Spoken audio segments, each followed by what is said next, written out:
Welcome to Life-Changing Moments. Over the years on this podcast, we've explored the inflection points that shape physicians' lives, the moments that change how we think, practice, and even live our lives. Today, we're evolving the show. We're moving into a videocast format and opening up conversations from the coaching room, where we work every day with physicians that are interested in navigating growth, transition, leadership, and professional renewal, like helping disillusioned physicians restore agency and reclaim meaning in their professional lives. I'm Dael Waxman, and joining me today is my colleague and fellow physician coach at MD Coaches, Dr. Murnal Shah. Together with the other physician coaches at MD Coaches, we work with physicians across career stages, from residents to seasoned leaders who are not necessarily in crisis, but who recognize an inflection point. We're starting this new format with a foundational question today. Why do physicians seek coaching? And perhaps more importantly, why don't they? Murnal, I know we get to see each other regularly, but it's great to be on this index video cast of life-changing moments with you. So welcome back and thank you. And thanks for being here. Yeah, thank you, Dale. I appreciate that. Yeah, it is kind of fun to do something a little bit different. And I think being able to have a conversation about what we get to do every day, hopefully it's going to help a bunch of people who take a listen. Let's jump right in. A lot of physicians I know have heard of coaching. They sort of see it as this is something that happens over there. As you and I have talked about, often it happens in healthcare systems kind of in the C-suite only or with really high-level leaders. But you and I both know that there's a lot of other physicians who access coaching in one way or the other. So let's just start. I'm going to ask you some questions and hear your responses. Yes. I'll respond also from my perspective, and we'll see how we'll just kind of have a conversation about this. But in your experience, what situations in a physician's life lend themselves well to coaching to begin with? In my experience, I've seen physicians at different stages of their career who would benefit or have benefited from coaching. On one end of the spectrum, you've got physicians who are being named into leadership positions. Maybe it's a department chair, maybe it's a chief of staff. Some of those positions are voted on by your fellow medical staff. So it almost becomes a bit of a, gosh, am I really ready to do this? It can feel a little daunting or overwhelming sometimes. And so I've seen physicians benefit from coaching in those scenarios. On the other end of the spectrum, I've seen physicians who are burning out. Maybe not sure if they still want to do this. Maybe they've forgotten their purpose in wanting to be a doctor. And coaching is a great way to kind of get unstuck, which is where coaching really always plays its best roles, to help people get unstuck. And I think I've seen physicians on both ends of that and everything in between, those that are taking incremental leadership positions, those that are considering how they can help serve and support, maybe be the voice of medical staff within administration. There's a lot of different ways I think physicians could leverage coaching as they're going from one step to the next or deciding where they want to go next. Yeah, along those lines, sort of the next step, one of the things that you and I have both engaged in, but I also do a little bit of, more of, I think, is some career coaching for residents, actually specific, taking them towards the end of their residency with actually not just talking about how to interview and what to look for in a practice, but what to look for in life to make sure there's really good alignment with respect to where they're first going in a position and whether that fits.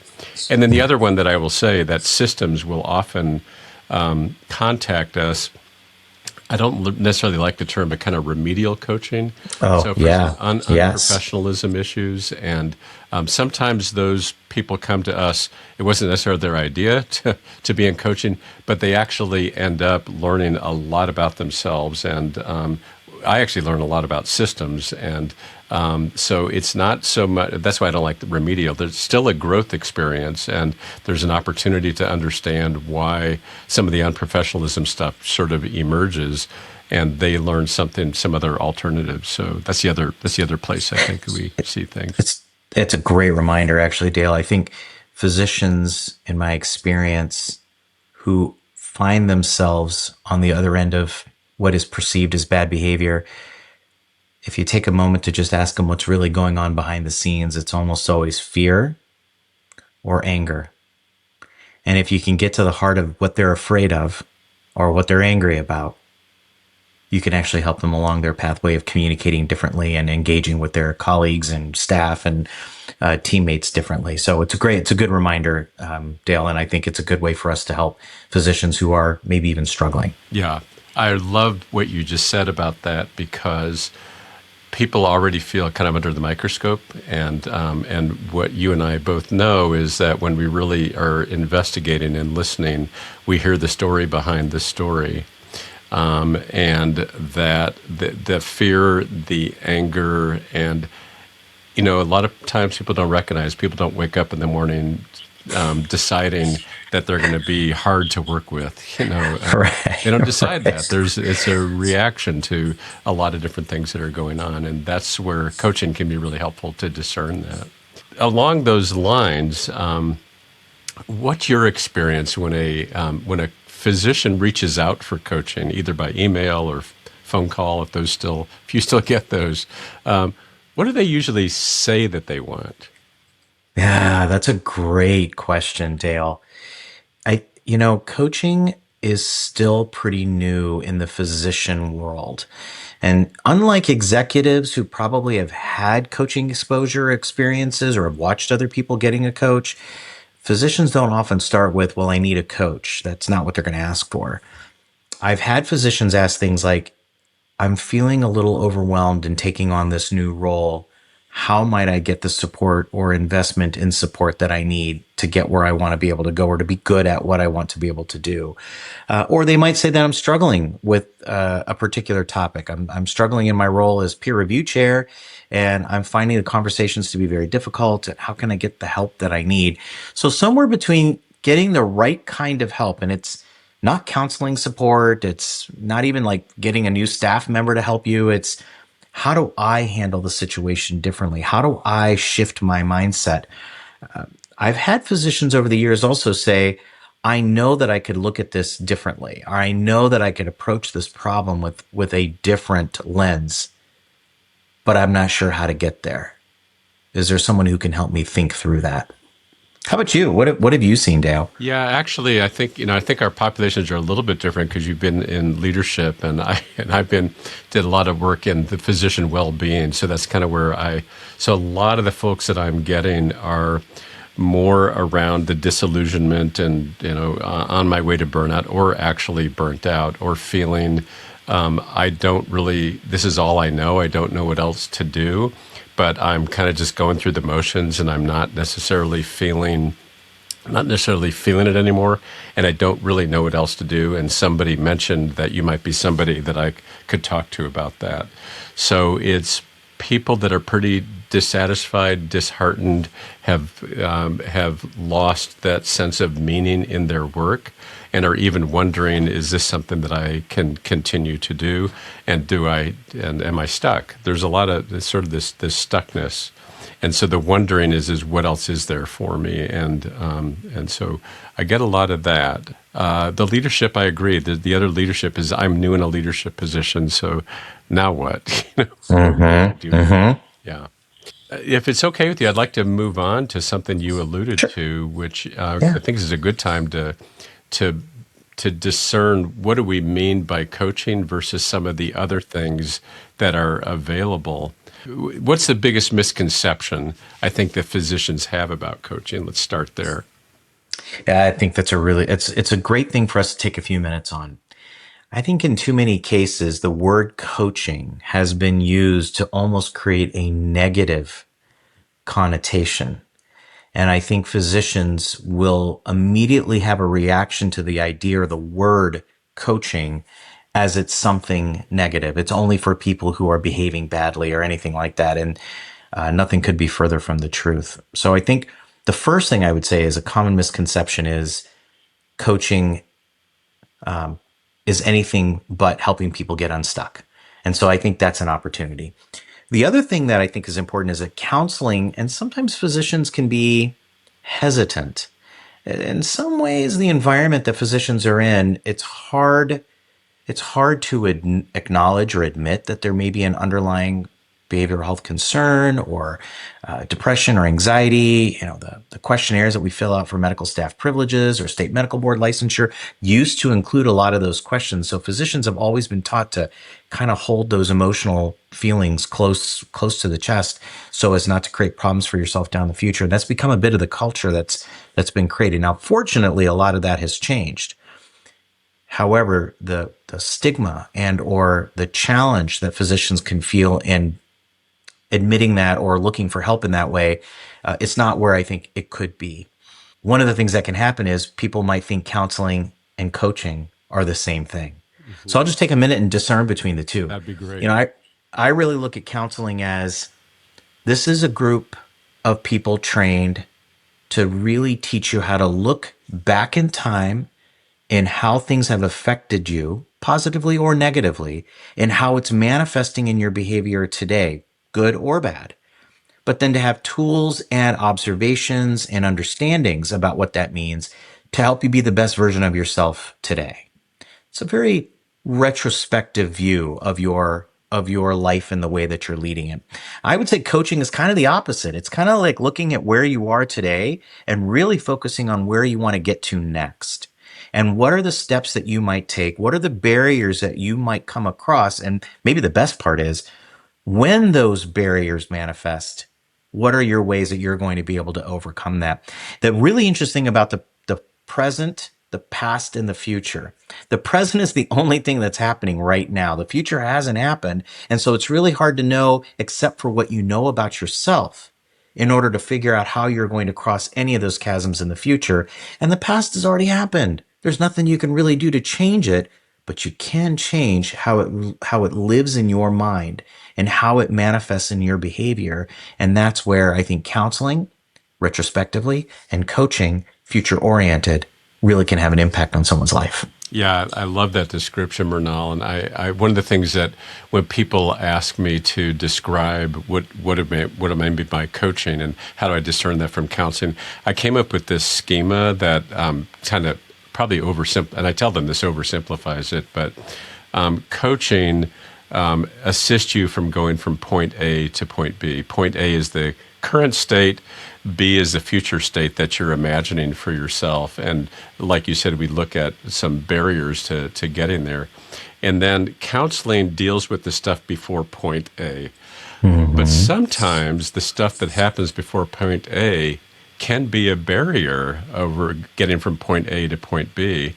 And so sometimes both are needed for people to move themselves forward. And so in coaching, we often will suggest to people, in fact, it's our ethical standard to when we see that counseling would be helpful to actually recommend that to our coaching clients that this sounds like something needs to be disentangled. We can continue coaching or you can come back after you've kind of disentangled that with a counselor. So It's really well said. yeah. I love that. I love that, Dale. I love the way that you describe that. Yeah, and I think in a lot of ways, maybe that's also the one thing I would love for people to also consider is while counseling and coaching feel like they're a bit on a spectrum, I often think that the stigma or the fear of counseling might also be the thing that creates a fear or stigma around coaching.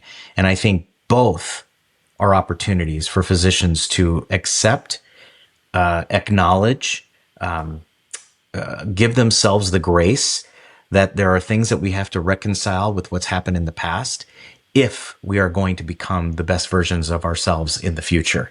You need both counseling and Absolutely. coaching. Yeah. So you and I both know that coaching can really be, and there's actually more and more evidence around this. There's evidence around, especially the stuff that I know in terms of the burnout. People who have gone through coaching have lower burnout scores, more professional satisfaction, and some of the other, and better mental health too. There's some better mental health scores. I actually don't know the literature on coaching for leadership, but I imagine that there's some pretty proven improvement in leadership skills. Do you know anything right off the bat? The most significantly tested thing is communication and retention. So what we find or what we read and what we hear is that folks who pursue coaching are often rated as being better communicators after coaching.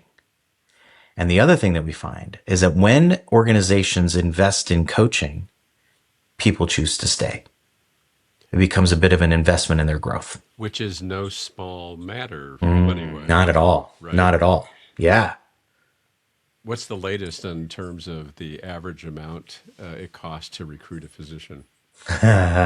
Depend, especially if you think about a practicing physician. I mean, you could talk in terms of $500,000 to $1 million for every turnover. These days, that's also true for physician executives. I mean, the search firms and finding someone and then the disruption to the services that you provide. I mean, every single time a physician leaves, you're making $500,000 to $1 million investment in whoever's coming in next. And all of that could be prevented by working on retention. Yeah. So there's the financial argument for retention, but the fact that people choose to stay when a leader is better engaged says something about, hey, I like this. I like this environment. I'm being listened to, and this leader is doing good leadership things that makes me want to be in this environment. So it's Great. not just a financial thing. It's like this is a place that meets my needs for what I want out of my professional satisfaction. Absolutely. All right, so we make this great case for coaching, and people, like you and I, maybe we're out talking to a bunch of physicians, and we've just done this pep rally for coaching, and people are like, "Yeah, I get it, and that sounds like good, and I'd like to keep my physicians retained, and I'd like to be happier and have less mental health issues, and I want to be more engaged." Even with all that, even we know that physicians who know about this still may not invest in coaching. Why do you think that is? Uh, you know, the first thing we could say is it could be because of cost, but in my own experience, it's not been about cost. It's always been about time. Physicians, especially physician leaders, but physicians, I should say all physicians, leaders, especially physician leaders, and the way that they are wired, already see their day as 125% full. Doesn't matter how they organize their day always feels like it is overbooked every single minute of every single hour of every single day. Finding the wherewithal, the courage, the commitment to being able to say you're going to add in a component of coaching into your schedule is often the first barrier that physicians feel. Sometimes they don't know what it means. They don't know what they're agreeing to or what the time commitment even looks like. I think it's important for physician leaders to know and physicians to know in general, the commitment is really whatever you need it to be. And it could be as literal as once a month or whatever. It could be as much as every week if that's what you want. And in the end, this investment, like any other investment, you do what you need to do now so that it makes it better for you in the future. And that, I think a lot of physicians, if they could think about that investment, not just in terms of money, but in terms of making the time investment now, would be the thing that would help them overcome that fear. Yeah. So one of the barriers is just that I've already got a lot going on in my day. Yeah. And of course, those were choices. Many of those are choices as well, what they have Sure. going on their day. One of the things that occurred to me as I was thinking about this, Murnal, and something that I see is a general theme of I don't invest in my personal growth.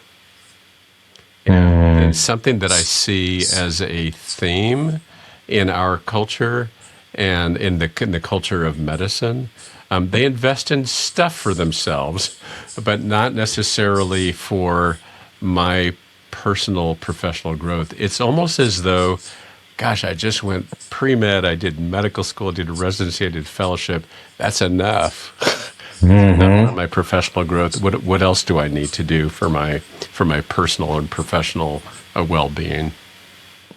Boy, it's a really great call out, Dale. In some ways, I think the mindset of physicians, or probably like really any highly educated group of people, is that there are gates, the gate of high school, then college, then med school, then residency, then fellowship, right? After fellowship, like what gates really are there necessarily for us to measure ourselves against? So in some ways, we think we're kind of, I'll use the word in quotes, done with professional growth and development because we kind of did what we needed to do, and now I'm doing it. I'm working as a doc. But I think it's not until people take a minute to realize, there's a whole series of skills that will help you be successful in this next opportunity. Chief of staff, peer review, chief medical officer, CEO, doesn't really matter. That next step requires skills that you've not had a chance to learn. And this is where coaching and potentially some education might be the things that will help you reorient your thinking, reorient what the future could look like, and how do you use your education to communicate in a language that people who did not go to medical school need to be able to understand. And that, I think, is one of the things that can really help people think of that reason to invest in themselves. And I think the corollary to your point, I think the other corollary probably has two kind of drivers. The first one is I don't have time to invest in myself, and therefore I'm not going to do it. And I'm just going to keep focusing on patient care, patient care, patient care, patient care. But the other reason is, and I don't see this as much anymore, but I think there are times where I think there's sometimes there's a feeling like, look, I'm already a physician. I don't really need to do this stuff anymore. Like, I don't need to invest in any of these things. People just need to listen to me. And I think that barrier, once you can get a physician leader to see that, and by physician leader, I don't mean they have to have a title, Dale. A physician leader could be even somebody who unofficially everyone goes to seek guidance and advice and to get help with a patient or an administrative concern. Those physicians are leaders. And so how do we overcome that barrier to where physicians might feel like I don't need to be developed? Once they realize there's so much more they could do and so much more good they could create, that's a great opportunity for coaching as well. Just something just occurred to me that I hadn't thought about as I was preparing these questions, which is the other reason that I might not seek more coaching or counseling, for that matter, is I, we talk a lot about the delayed gratification, in our training. But there's also this neglect of self that we subconsciously learn. And I know there's a lot has been written about that, but any of us who've gone through training know exactly what I'm talking about, which is you just keep going even though you feel tired, even though you feel hungry, even though you might be a little bit sick. And even though there's a message that, if you're sick, stay home. The meta message is if you leave, somebody else has to fill in all that work. And so there's a very practiced, I don't need to take care of myself. And I don't need, so I might be suffering, but I'm used to that. And so why would I even consider having a conversation with somebody about that little bit of suffering, because I know what that feels like, and that's maybe the way it's supposed to be. I actually had heard a physician once say, burnout is just part of the job. I just expect to be burnt out several times in my career. Wow.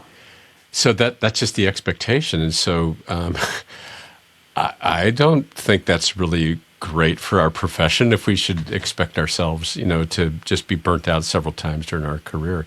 But that's like the epitome of that, right? So if that's his expectation, he's not going to be. Why would he seek coaching the next time he's burnt out? Totally agree. I'm really glad you said that, Dale, because I think one of the things that I think about medical education, I think it's changing, but sometimes things don't change as quickly as other things do. What we rewarded, what we celebrated was that doctor who came in even when they were sick. That doctor that stayed overnight for the second night in a row just because work needed to be done. We celebrated that. We almost created almost a hero mindset around that. So that expectation almost says we have to be superhuman if we're actually going to be good at what we do. And that becomes almost its own competitive spirit.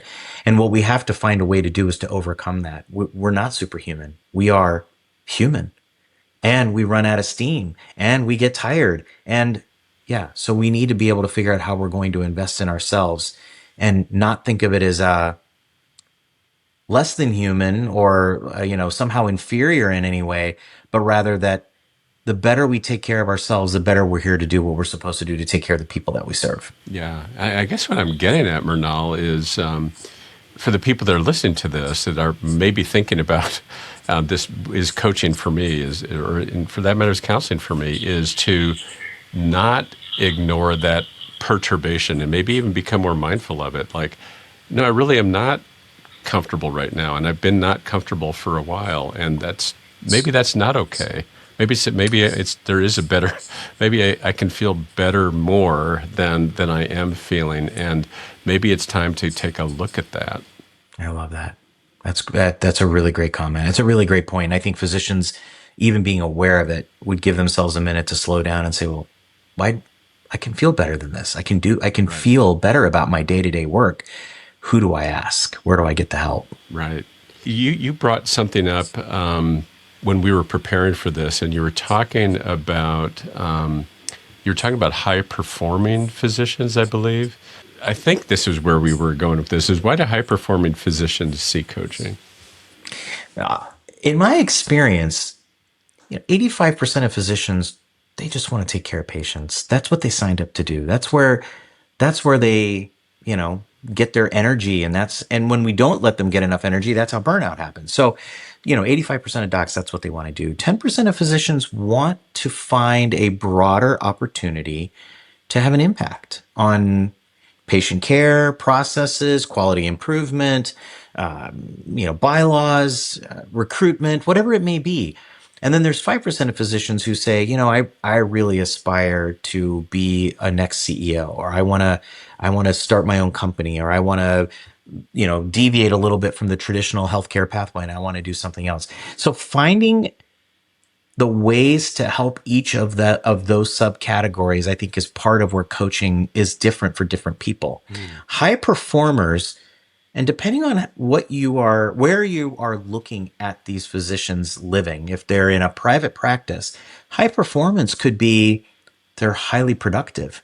They're very efficient with their time, and they seem to enjoy doing what they're doing, and that's a high performer. You might be within a large group practice, and then high performance might look a little different. It might be, how could we expand your responsibilities? How might we give you more authority to do more for the good of patient care or for good of the physicians in this group? And if you're in a corporate environment, it's like that even more. And so high performing physicians are often finding themselves in a really competitive space. And they're often finding themselves competing in a space where it's not like you did in medical school. Now you're competing in topics and tactics of things that we didn't really study. We didn't go to school for that. And yet, how do you learn how to speak in that language? How do you learn? How do you learn to sit with the CFO and say, I need to understand better where the financial concern is, and not just say, I said this is what I want. Why can't I have that? That's the difference. And helping a physician see how they can communicate differently helps them accomplish, I would say, more good. And then the last thing I'll say, not quite about high performers, but more about the mindset of physicians. You and I were always rewarded for being right. We were right in high school. We were right in med school. We were right in residency. Nobody ever rewarded anyone for being wrong. So we've learned in our career trajectory as adults that being right is the most important thing that we can be. And so one of the things that I find in coaching is the freedom from having to be right. It's not about being right. It's actually, in fact, I would say, as a great leader, not in fact, but in my opinion, I think being a great leader and a great physician for that matter is helping the other person be right. So whether it's about patient care and you've got a patient who comes in and who's not doing what you asked them to do around their diabetes management, instead of pounding the hammer to say, I told you to take your meds and I told you to watch your diet and I told you to exercise every day, why aren't you doing those things? That's you trying to prove that you're right. What if you flipped the equation and said, Mrs. Jones, what are you afraid of?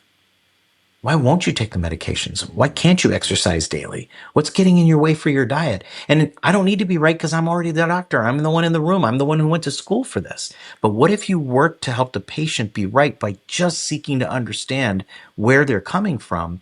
That skill is just as applicable in the administrative spaces. So if a CFO has an opinion on something, Why not just ask? Why do you think that? What are you afraid of? What could happen if? And by understanding that, then you come to something that actually has better middle ground. You're far more likely to be successful. So high performance probably means two different things to two different people, but those were the things that run through my mind when I think of that question. Now, you just gave people that are considering coaching a glimpse into what happens in a coaching session, which is the coach stays curious, and the coach doesn't necessarily tell you what to do, right? Right? Right? So, I mean, so Yep. we're actually modeling what we encourage them to do, which is be curious, ask questions. That's right. Anything else you want to say about that? I'll reiterate that point that you just made, though. I think coaching, a lot of people think coaching and advising is the same thing. And, advising is me telling you what I know, but coaching is me asking you what you know and me being able to ask you questions that make you think, oh yeah, you know what? I have done that before. What if I approached it this way? I'm far more likely to be successful. So coaching really is about curiosity and open space, non-judgmental.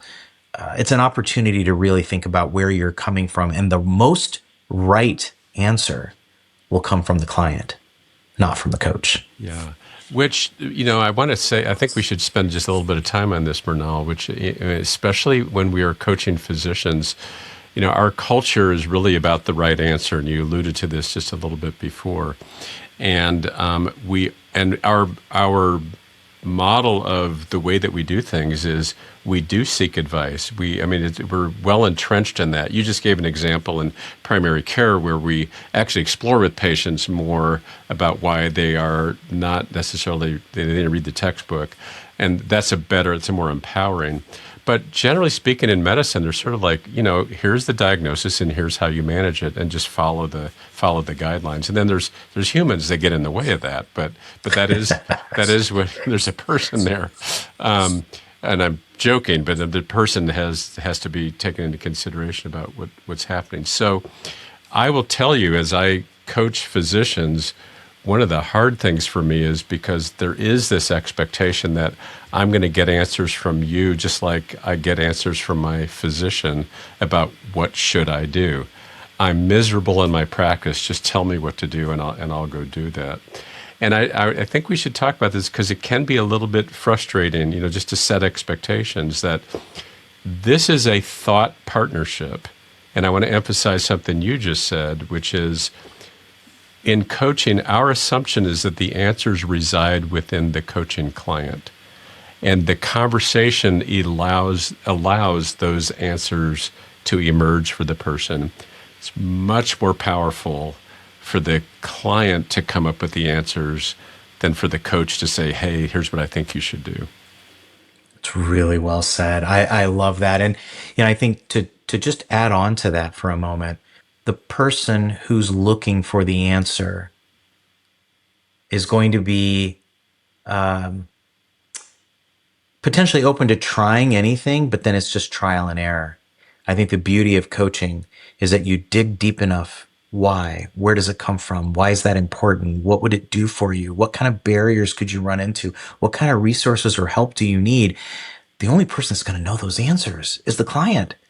And helping them get to that means that they're far more likely to do the right next thing for them, as opposed to what I think might be the next right thing for anyone, which is not likely to be right. And then I think the other thing that you said that I think is also really important in all of this, the opportunity to be able to ask enough questions to help people get to their most right answer will allow them to have confidence that it was their idea. Yeah. And it was their solution. And they'll find a way to make sure that that's going to get them where they really want to go. Really well said. Really well said. Murnal, I think we covered a lot of this on the basic kind of stuff. I wonder if we can kind of wrap up with me kind of a few rapid fire statements and questions. And then we'll kind of close it down for this first segment around, what is coaching? What is it, introducing people that. So just to kind of distill this as a close, complete the following sentence, Murnal. Okay. Coaching is for physicians who blank. Want to get to their best next step, their best potential. Great. You don't have to be in crisis because Why wait that long? Wouldn't it be better to kind of get ahead of these things and fix things sooner rather than later? strength in medicine actually looks like Taking a look in the mirror and being the best version of yourself that you can be for patients, for colleagues, for staff, for teams, taking care of yourself. and the final one is if you're hesitating to reach out, I would say Let that hesitation be the driver for you to find out more. If you've thought about it, if you've considered getting the kind of support that we're talking about, at least go find out what that looks like for you. that's awesome. Murnal, thank you so much. Great to be with you as always. I get to, for those of you who are just tuning in, meeting both of us, we get to see each other each week, and we get to be, enriched by each other's company. And I've always been enriched by what you say, Murnal. So thanks again for being with us today. Thank you, Dael. I appreciate having the opportunity to have a conversation with you and for the folks that are taking a listen. And I hope more people will consider getting the help that they could use to be the best they can be. Great. Thank you, Murnal. Thank you for tuning in to Life Changing Moments. If you enjoyed this episode, please be sure to rate us 5 stars and leave a review. Doing so helps our podcast reach more listeners. Have something to share? We'd love to hear your thoughts.